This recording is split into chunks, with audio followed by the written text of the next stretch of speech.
સુરત શહેર અને તેની આસપાસના ઔદ્યોગિક વિસ્તારો જેમ કે સચિન, પાંડેસરા, પલસાણા અને કડોદરા જીઆઈડીસીમાંથી નીકળતી ઝેરી ધુમાડાને કારણે પર્યાવરણ અને જાહેર આરોગ્ય પર ગંભીર ખતરો મંડાઈ રહ્યો છે. આ સમસ્યાના ઉકેલ માટે ગુજરાત પોલ્યુશન કંટ્રોલ બોર્ડ જીપીસીબીએ હવે ટેકનોલોજીનો સહારો લીધો છે. અત્યાર સુધી જે કામ માટે અધિકારીઓએ રૂબરૂ જવું પડતું હતું તે કામ હવે હાઈટેક 360 ડિગ્રી કેમેરા કરશે.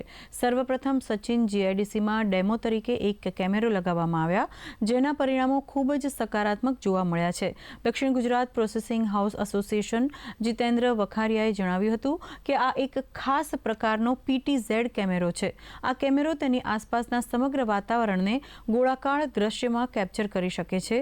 જો કોઈ ફેક્ટરીની ચીમનીમાંથી સતત 15 થી 20 મિનિટ સુધી કાળો કે ઝેરી ધુમાડો નીકળતો જણાશે તો કેમેરા દ્વારા તેનો ફોટો અને વિડીયો લેવામાં આવશે.